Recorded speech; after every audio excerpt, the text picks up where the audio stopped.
dive into several things. Scott messaged me. He's like, "Bro, what are we talking about?" I'm an endless opportunity of discussion, which you and I both are, man. So I know this is going to be a super Amen. easy podcast for us to do, and we're just hanging out here, hopefully to drop a few things that people can take to the bank.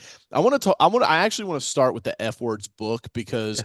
when I saw you posting about that on Facebook, I was like, bro, I don't even know what this book's about, but that's a clickbait title of a book right there.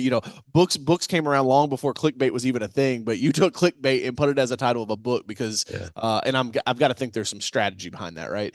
Yeah, no doubt. And it actually backfired a little bit because Amazon threw a lot of shade at me for the F words. So I actually couldn't run ads per their whatever guidelines.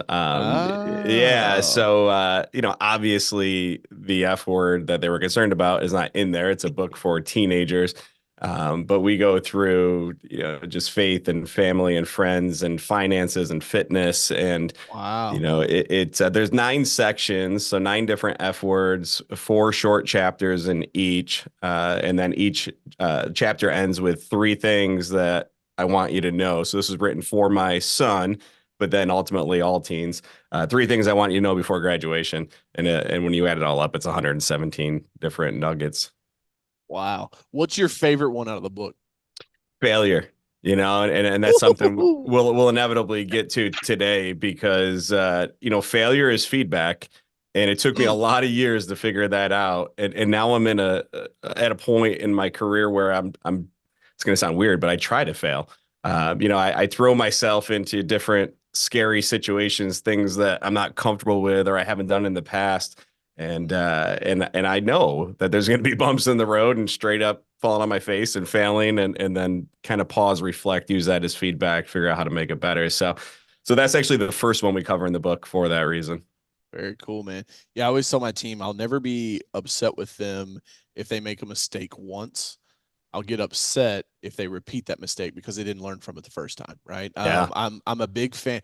I used to Martin is our HR consultant in our company, and he actually was ran HR at Blue Apron. So dude brings a ton of knowledge to us. And I used to my mantra was the typical tech startup mantra, which was move fast and break things, right? Yeah. And he said, DJ, I just want to challenge you on that for a second. Maybe take a different approach. How about slow is smooth and smooth is fast? And that's a Marines, a Navy SEAL, not a Marines. I guess it's Navy if it's Navy SEALs, DJ. It's a Navy SEALs mantra that slow is smooth, smooth is fast, and that's why those guys can just come into a room and they're just it's like it's nothing at all.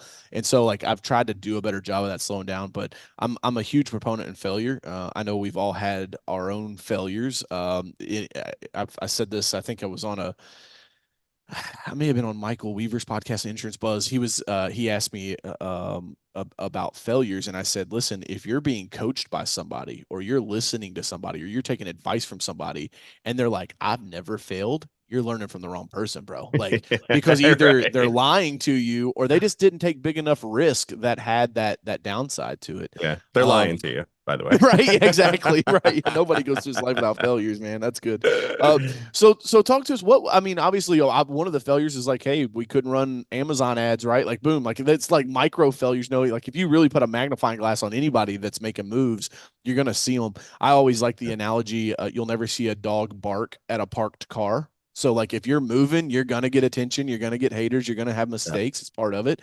Talk to us a little bit about that, Scott. Maybe even in your insurance business or in your coaching business. Yeah. What is like a aha moment that you could share with the listeners where you're like, man, I made this mistake, I didn't see it coming, and like here's what you guys should be looking for so it doesn't happen to you. Yeah, let's do a 2 phases to this. The first one is, you're a coach, obviously, you're a great coach, and you don't care about what your clients are doing well. And I shouldn't say you don't care, but that's not your focus. What they're doing well or what they're already good at, they Mm, don't need you for. hmm What you care about are the struggles, are the obstacles. And so, what I bring to the table with my team every day, I call myself the 5 minute manager. I know there's a book, The 1 minute manager. I'm not that good, right? So the 5 minute manager. So every single day, we just break down the last 8 hours, 9 hours, 10 hours, whatever they work. That's all we care about. And we clearly define a goal. action activity based, something they can control. So I'm not worried about results. Results will follow, as you know. So what Ooh. action or activity did you focus on today? Quantifiable goal. Did you hit it? Yes or no? If it's yes, awesome, right? We celebrate the small wins. We track momentum. So how many days in a row have you won? Because when you go 7, 8, 9 days in a row, you actually work harder because you don't want to break that streak. Ooh. But to get to the point, the most important thing that I'm looking for as a coach is if it's a no, that's okay. But what were your struggles? Where were your obstacles? And now let's just have a 5-minute conversation on how we can fix that, overcome those next time it pops up because it will. So Love so that. really that's how I work it with my team. I think your original question, which I kind of veered off of, I said I was going to do 2 phases. I started rambling, forgot the second phase, but just me personally, I guess to piggyback off of what I just said, I used to look too far out into the future. I was too focused on production, results. All that stuff matters. The vision board, the long-term goal, the 5-year plan, the results obviously paid the bills. But when I switched gears and really honed in on just what can we control today, and even more minuscule, this very conversation. How can I Mm. be the very best version of myself right now with DJ to add the most value possible, be fully engaged here? And so, obviously, from an insurance standpoint, all about the customer, active listening, improving on the questions that we're asking, and really just go beyond each transaction. And I use the word optimize a lot, but optimize every opportunity, every conversation to find something that you can, follow up on, add value, go deeper into. So really just Like shortening that. that time horizon to the now is probably the biggest Yeah. shift that I've Let made. me. I want to double click if you'll share with us when you said like the last 8 hours. So are you doing your roundups with your team at the end of the day then? Because it's like like their last. Because I'm hoping if it's in the morning, it's like, well, I hope everybody was sleeping. They're like, dude, I was partying all night last night, right? So is that Yeah. are you doing these at the end of the day just to kind of That's a great review question. That's like a what great happened? question. So the whole team gets a survey at the end of the day, somewhere between Ooh. 4:30, and it asks those Okay. questions. Yeah, what was your goal for today? Did you hit it? Yes or no? What I went through, and then the last thing is, what are your goals for tomorrow? And then this way, they come in and they've just got laser like focus. They know exactly what they need to do. First thing in the morning, they have that prioritized list of goals, and so we have our Sick. conversations in the morning. So to answer your question, the last 8, 9 hours I'm referring to would be the last eight, Is 9 hours they worked. Yeah, yeah. Okay. Yeah, that's So why I was so same asking because goes I for was like, like, you hear a lot of times morning huddles, but I'm like, maybe Scott's doing them in the afternoon, like yeah, beginning no, of no, the day. no. Is that We do is that morning huddles. survey automated? I'm guessing like it It just pings is. their inbox every day, and then It is. they're filling it out. Do you get it? Did you get any pushback? Like they're like, Scott, why are you micromanaging me, bro? Like I'm Oh hitting my hell yeah. goals. Why I do I have get to tell you pushback every on day? almost everything. Yeah. Absolutely. But here's the deal. You know, my job is to help them to help them get to where they want to be. And a big thing that we do that's different than most too is all my team members write their own business plans. We Ooh, work off the 12-week year from Brian Moran's book, and every haven't heard 12 that one. weeks, Okay, yeah, oh, 12-week it's a year. great one. Yeah, so obviously, real quick in a nutshell, a quarter is 13 weeks, but Brian Moran says take 12 weeks and have a year. And so, and the idea is it's what's the Parkinson's law? Right. So the longer the time horizon, the more you're going to delay doing things. But if you take that time horizon and shrink it, now every day matters because we only have 12 weeks to hit our numbers. So I change everything every 12 weeks. Our comp plan, Wow. roles, responsibilities, right? Everything's on the table. So that 13th week, we look back as a team and we figure out what went well, right? Double down on that. What didn't? How can we improve on that? And then we go out and have some fun. We do team outings and just go out and play together. It doesn't matter if we hit our goals or not. We're going out and we're gonna celebrate each other's company. Love that. But yeah, to answer the question, what was the question around?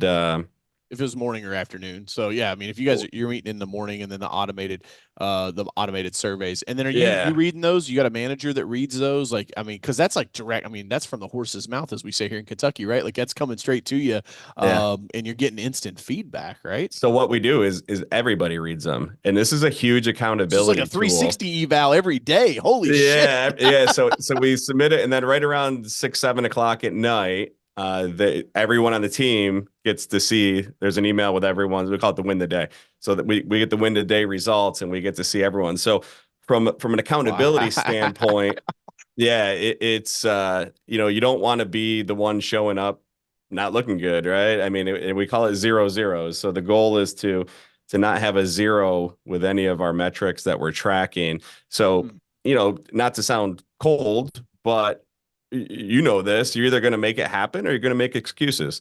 That's it. And so they actually work harder to make it happen, knowing they've got a report at the end of the day, knowing everyone's going to see the report come back, and knowing that either myself or one of the agency managers are going to meet with them for 5 minutes. So we Wow. just, consistently get it done. I just remembered real quick, and then I'll shut up and let you ask more. You're But fine. You're fine. with the 12-week year, the reason I brought that up, they write their own business plans for that 12-week year. So when you ask about pushback, I don't assign my team goals. My team assigns themselves goals. They write their own business plan. They tell me what they need from me. And then I am, just like you are, their coach, their cheerleader, their shrink, whatever they need to get them Wow. to where they said they want to be. So it empowers them. I use the rental car analogy all the time. When you rent a car, you drive it a little faster, you brake a little harder, you take turns a little quicker, right? Because you don't own it. And when you don't own it, you don't care about it. And so my team owns their own business plan. They're the CEO of their desk. They own the opportunity. They have my full trust, support. I empower them. That's why they're there. And then I just Very cool. act as their coach. So when they give me pushback, it's like, hey, I'm doing this for you, not for me. I'm writing that down too. CEO of their own desk. That's pretty cool, man. Yeah, everyone's got the same title. Look, normally I They're type little notes. I'm just gonna go agency ahead. within my I'm gonna pull the agency. stylus out on this one because I already know I'm gonna be taking plenty of notes. So I love this. This is why I like doing podcasts, man. I take just as much away from it as the other one. The name of the book again that you mentioned, The 12 12-week year. Yeah, 12-week Brian year. Moran, Moran. It CEO of their own desk.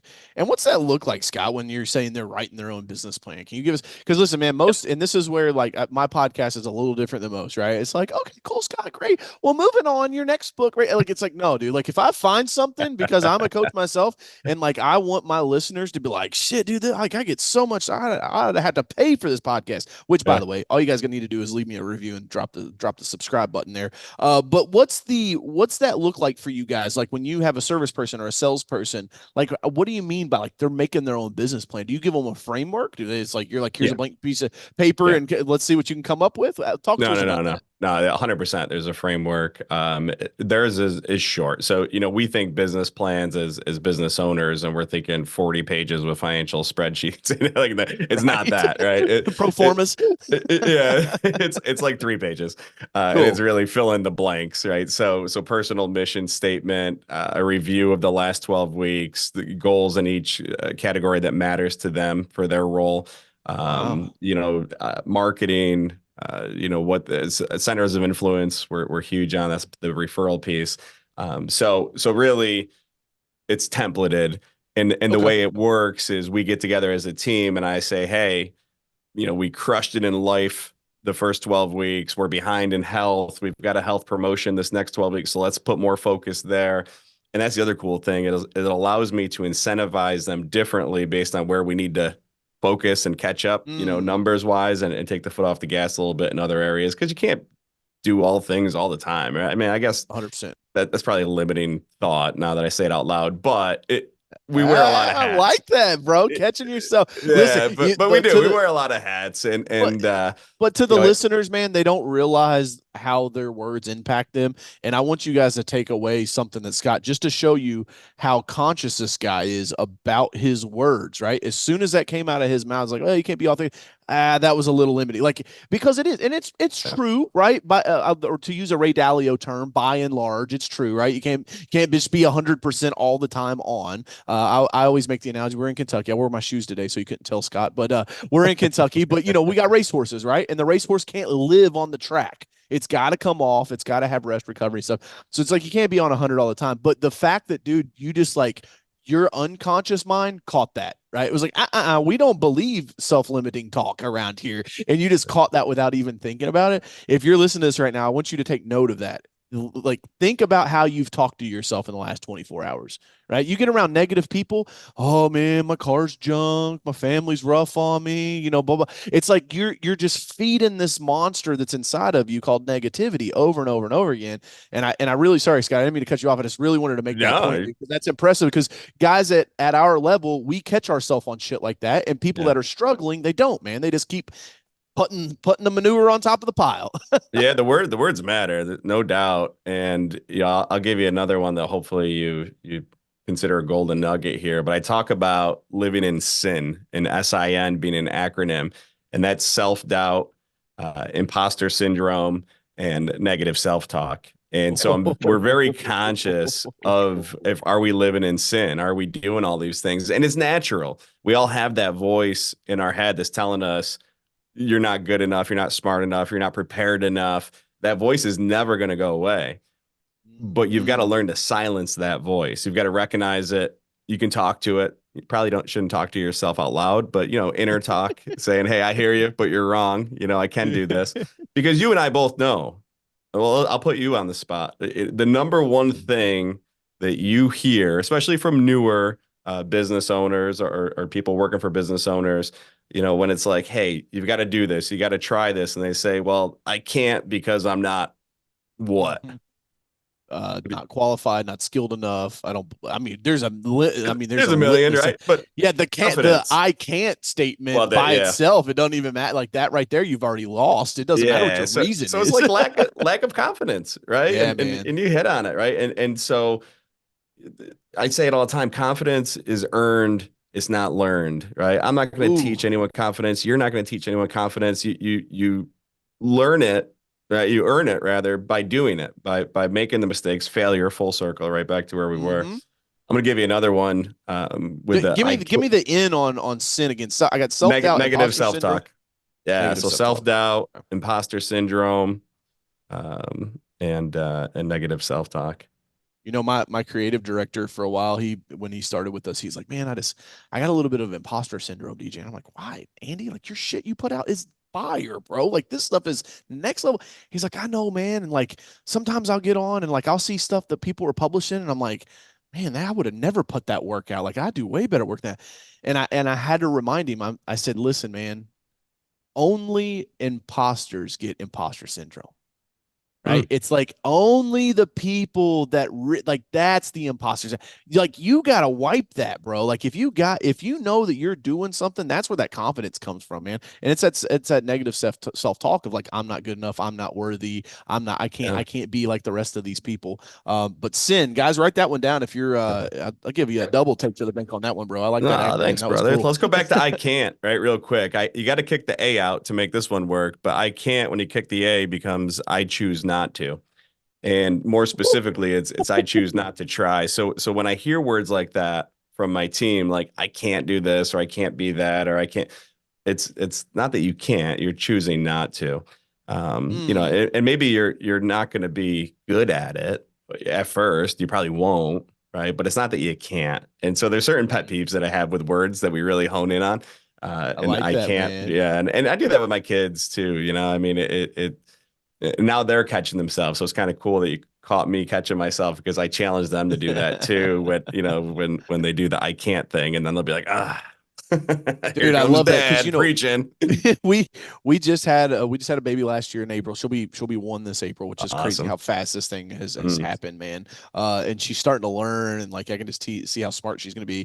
And I told Tori, I was like, what I'm most excited to teach her is the things that I didn't learn that I had to learn from coaches and mentors, like my family never taught me. And it's like, the Think and Grow Rich book, everything that Hmm. Napoleon Hill talks about in there, right? Like, I'm going to Hmm. make sure that by the time she's in middle school, she understands that affirmations are a real thing. And if I Yeah. tell myself that I'm powerful, strong, and bold every single day, guess what? I'm going to wake up and be powerful, strong, and bold. And it's like those are the things that, like, I can't wait to teach her, on top of, how to trade stocks and whatnot. All the fun stuff, how money No, works. But so you just uh hit on the exact reason I wrote that book for my son. I had this moment where I was like, I sell a lot of life insurance, and I'm like, if something happens to me, the kids are going to be fine financially, but there's a few nuggets in the old man's head that mm, I'd be leaving with, and I don't want to leave with them. And so I sat down every morning. I'm a morning guy. I'm like 4:30. I'm that guy, right? The yeah, morning man. routine. And that's my time to think and be creative and write.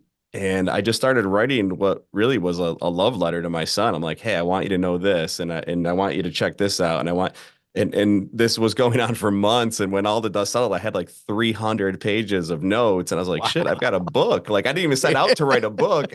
But all of a sudden I'm like, I got a book here. And so that's how it came about, because I want to pass that on to my kids and, That's cool, timelessly. man. Yeah, yeah, you can, life insurance can pass on finances, but you're responsible for passing on morals, and making people, and dude, and we won't go down this rabbit hole, but like I think that both, like, more now than ever, we need people pulling us back to a moral, just world that is, call it God, whatever you want to, whatever your Yeah. belief system is, but a higher power that keeps us all in line, because yeah, we'll leave it to that. But I'm thankful that you wrote this book, man. I hadn't had a chance to read it yet. I've seen you posting about it all over social media, and Yeah. the title definitely grabbed my attention. But now that I know a little bit more of what's inside of it, man, I'm gonna have to grab a copy of that. I Um, appreciate that. talk. How long have you been an insurance agent? Let's I shift opened gears up a in little bit. 2009. So this is year Okay. 15. Nice, man. And what would you say? Because I've got people that listen to the podcast, from 13-year-old guys buying their first lawnmower and getting in Mhm. business to, guys that are running mega agencies and every other business you can think out Sure. in between from a service. I've focused mainly on service businesses.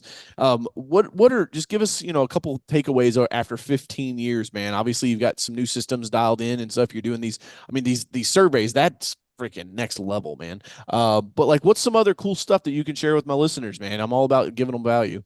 Yeah, absolutely. So no matter what business you're in, there's just common denominators to success, right? Regardless of Yes, of what sir. you're doing.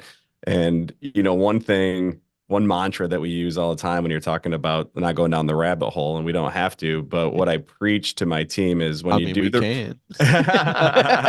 it's just us, man. Um, when you do the right thing for the right person at the right moment, you can never be wrong. And that's Ooh. that's something we live by. I shared that I live here, I work here, I'm raising my family here, not because I have to, because I want to. Right? I love this community, and that's why we're so community minded.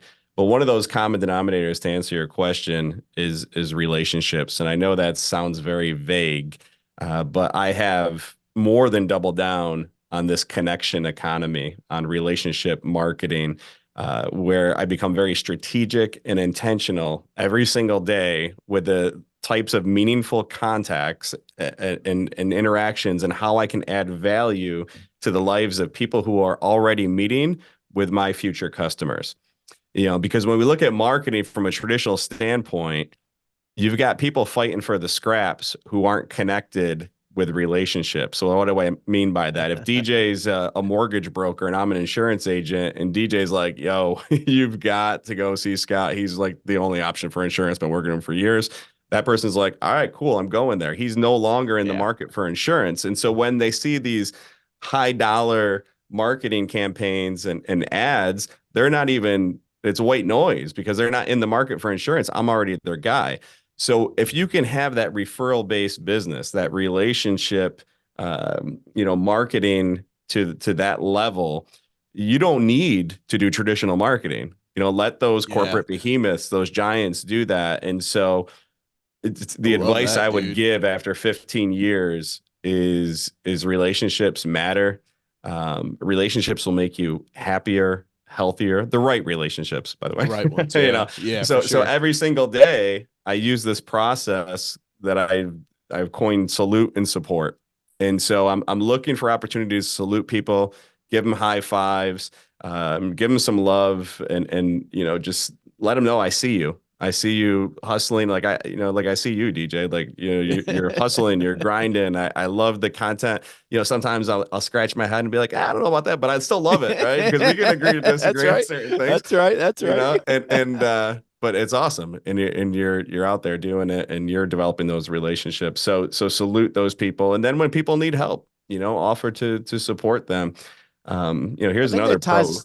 Yeah, go ties ahead. back into brand too, Scott, right? Like Mm, I tell agents all the time, like you have to build your own brand. And I say agents because it's mainly who we work with, but sure. real estate and insurance, but like any business, you have to build a brand, And I think a lot of times, especially captive agents, they're Mm, like, but I'm paying those guys 90% of my money. They're my mm, brand. And I'm yeah. like, people Mm-mm. don't buy insurance from people, or I'm sorry, people don't buy insurance from companies. People buy insurance from people, right? Yeah. And so that's to me like by what you're doing, that's old school brand building, man. That's shaking babies and kissing hands. I'm just joking. It's shaking I hands do and this. kissing babies. I do the Uh, same thing. and, That's hysterical. and the idea is like, what I try to teach agents is like, if you're doing that, I mean, you got to be doing that, right? Like that's the piece. If you're not doing it, like shit, we got to start at square one and get you at least building your brand, meeting those people, those referral partners. But then when you take it online, you Mm, have like a whole new plethora of people. Like maybe Scott can't get a hold of that mortgage guy today, but he's driving past that dude's office, so he stops, takes a selfie in front of the statewide mortgage building, and then tags that guy's Facebook page and was like, just wanted to give a quick shout out to my man John Smith at Statewide Mortgage. He's a hustler. Love working with him. We do a ton mm, of business together. If you guys are looking for a mortgage broker, give him a shout out, right? That's a way to like online that like salute, to him, right? yeah. It's like, hey, you could text him and say, hey, I see you hustling.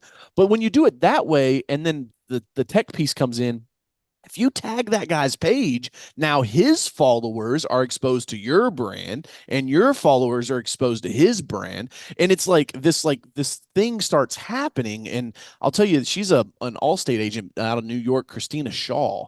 And dude, that's Scott, right to your playbook, bro. That's all she does. All she does is host Yep. like networking events and things like that. And it's all for realtors. And it's like she's famous amongst realtors, but she's like, dude, when that business comes in, she's like a 50-60% close rate because it's a Yep. referral. And that's the easiest business to close. And then they're multi-lining with you and you're making bank off of it, man. Love that so much. There's so many levels to that. So I've got a bazillion mantras and catchphrases. Another one is if you're not unique, you're weak.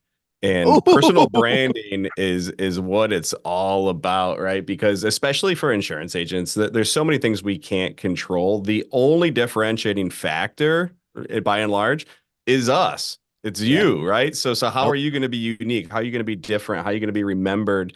And I'll really date myself here, but 15 years ago when I opened, I had to write a press release to the local media outlets and then pray that someone would show up to one of my events and I might get a little blurb in the paper.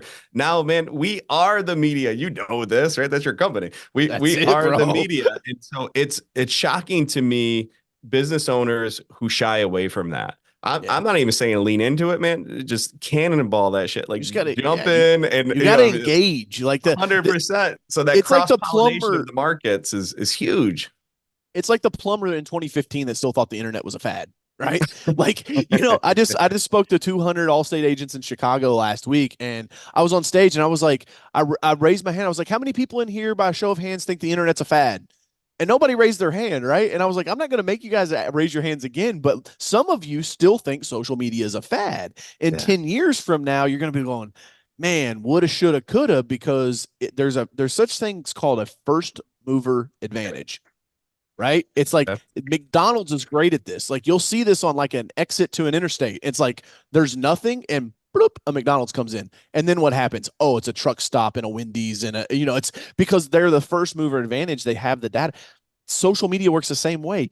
If you will be the first mover in your marketplace, you're the insurance person, you're the real estate agent, you're the plumber that people think about. And top of mind awareness, there's a Harvard journal, it's a Harvard Medical Journal, it's been quoted ad nauseum. It says top of mind awareness is not achieved until after 7 to 12 touches. And so this isn't like make one Facebook post and now it's like, okay, everybody come do business with me. It's you have to stay on top of this thing over and over and over again and just make it part of your daily habits to get to put yourself out there. Because again, like I said, man, dogs only bark at moving vehicles. So But DJ, I tried that. I did it. I yeah, tried that once. I did that once. It didn't work, you once. know? Yeah. Yeah, exactly. Yeah. I always, You know, and I love it because when agents are like, if they're looking at our program, they're like, so how many leads am I going to get in the first month? I'm like, dude, do you think Doritos spends $7 million on a Super Bowl commercial and then comes in the next morning? Is like, I want the sales report. How many chips did we sell last night? That's that not is how branding a works. great And analogy. that's normally when I do my takeaway. I'm like, listen, dude, this is big boy business. And if you can't, like, if Uh, $400 means a month means your kids aren't going to eat, like, we probably shouldn't work together. Not gonna work. Yeah, I love that. That's a great analogy. This is the long game, Yeah, and man. this is why it's such an opportunity for people who are willing to play the long game because 90% quit when they don't Yeah. get the immediate results. And so the agent that you're talking about, with all the realtors, like she's eating that up because no one else. Relationships take a long time. Any relationship, right? What do we talk about it all the time? People have to know you and like you and trust you. Well, that doesn't happen in 6 months or even a year. I mean, some of these relationships I've been working on 12, 15 years since day one, Yeah, to man. finally get them to connect me to someone else. But, It takes so here, time. yeah. So my five S's, fellow small business owners, we talked about that, schools, service industry, service, community service or civic organizations, your star customers, and then the one you hit on is social. And so those five categories allow me to make sure that I'm also not one dimensional. Like I'm not only talking to attorneys or mortgage brokers or realtors. Like I'm getting into so many different groups within my community. So it's a diverse crowd. Yeah. And I want the schools is really my ace in the hole That's because what I was getting ready to touch on, dude. That one is yeah, insane. The amount of engagement. So, like when we talk about engagement on social, right? We say, you can have like, oh, I want posting every day. Okay, well, if it's shit content, you're not going to get engagement. People are going to see it. You're going to get that half of a second brand recognition if your logo or face is on it, and then they're scrolling right next to it, right? School content, high school, college, middle school, doesn't matter. Now, I will, Scott, we got to give everybody like be careful putting kids' faces out, right? Don't yeah, take a yeah. don't take a selfie with the third grade class and then post on social and you don't have approval. You could get that might be Right, your right. last time you ever go to a school. But the idea, like we've got a Chevy dealership that we work for, and like I went in and I looked at their social media and everything that they were posted was like garbage content from GM, right? This like $1 billion organization. So it's like all these like super cool looking trucks. And I'm like, dude, you're in Kentucky. Nobody has $8 million homes here. And it's like you're posting a Chevy truck parked in front of an $8 million house in Aspen. It's like it just doesn't land. So we Right. had them switch. Dude, now once a month they're doing something with the sports team, right? So Mhm. like the next month in April they're throwing out the first pitch, right? And then we're gonna get a bunch of pictures and videos from that. The school content is their most engaged content across everything that they post. Yeah, So it's huge. 100%. So a couple of things on the schools. I'm giving away all my secret, but so my next book is called Referrals Done Right. This one will be out in the summer of Okay. 24. Nice. But when I teach all of this in the book, but let's talk about the schools because you're going to find out quickly if you haven't already. If you want to get into the wallets of parents, get to their kids because you're going to spend however much you said daughter. Yeah, daughter. Yep. Yeah, yeah, daughter. Yeah, birthday parties and different things that they want this you get to the kids. And so a couple things there. Parents love to share good news as they should about their kids on social. So I'm always on social looking for those opportunities. And I don't send the parents a card, talk about what's old is new. I'll handwrite a card to the kid. Hey, saw you just, Nice. had the lead in the play, heard that you crushed it. Great job. Keep up the good work. Right. And so then the parents are like, I'll get a message from them like, that was so awesome. Like, so and so was so excited about that. And it's just a fun thing to do. It's a good thing to do, right? Yeah. The Yeah. other thing too, we talk about getting to customers before marketing campaigns do. As you know, the job boards are the worst place to try to find employees. And if you're looking for a higher level employee, recruiters are very expensive. And then to pluck them away, you got to pay them a lot of money. And so I'm like the Oakland A's when it comes to building a farm system. I can't afford the $200 million free agent. I'm looking for the 15-year-old phenom in the Dominican Republic. Right. Not Yeah, you're literally, gonna but that's bring them just the up. analogy. Yeah. Yeah, So yeah, so when yeah. I'm working with the kids in the schools, I'm always doing career fairs and financial literacy workshops and teen driver safety. And I know all the local heads of the departments at community colleges and four-year schools that do job placement. And whenever I can get in front of these kids, I do.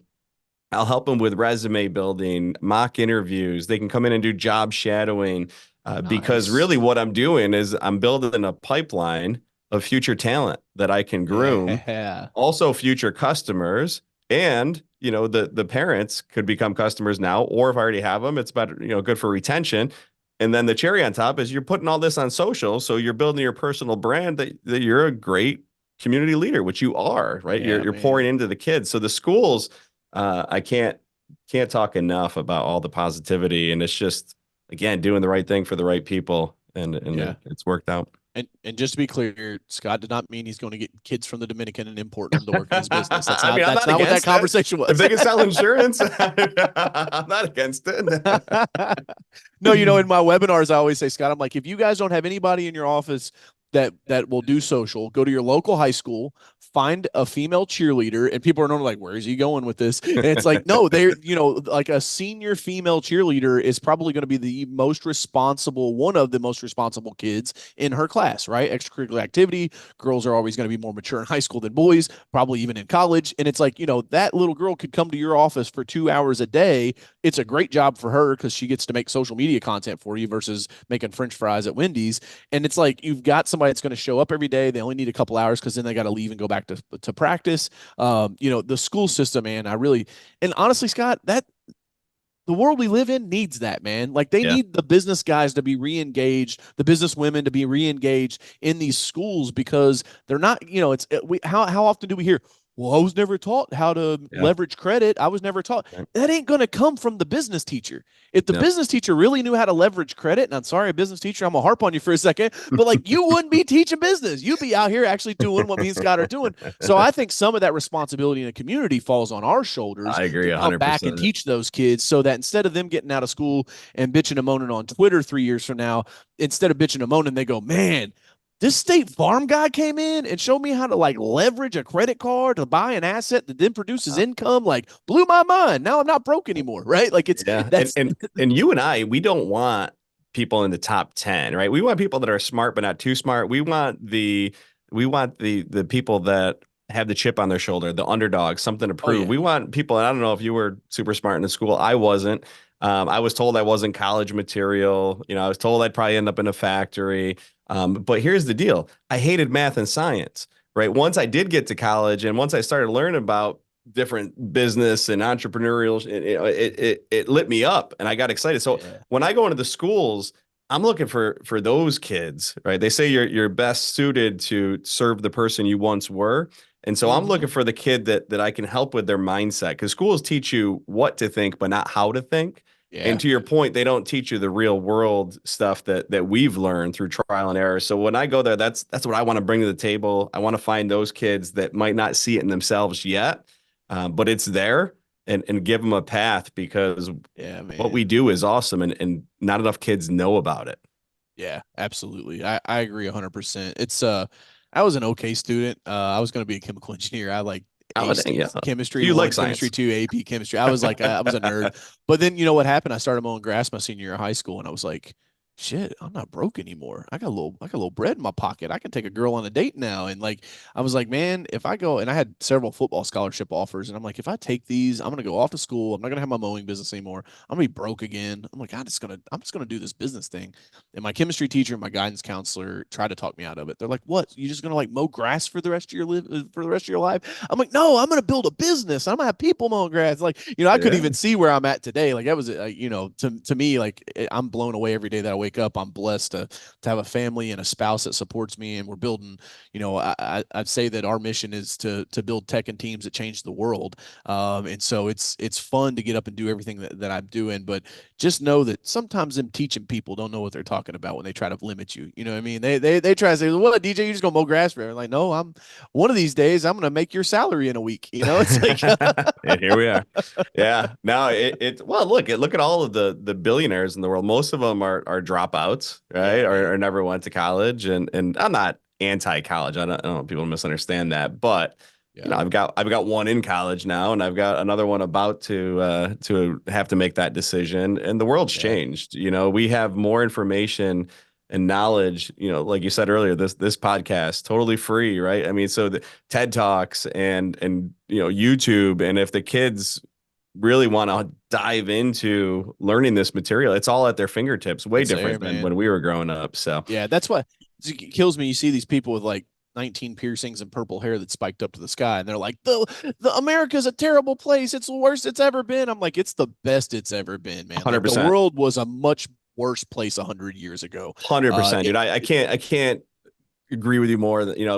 I tell my kids, you were growing up during the greatest moment in history, because the opportunities are truly endless. The opportunities used to be reserved for the elite, the wealthy, those that could 100%. be connected. Now everyone truly does have access to information and ways to just live the life they want. So it's a It's great time. crazy, man. Anything you want to learn is out there. You have access to mentors, you have access to knowledge, coaches.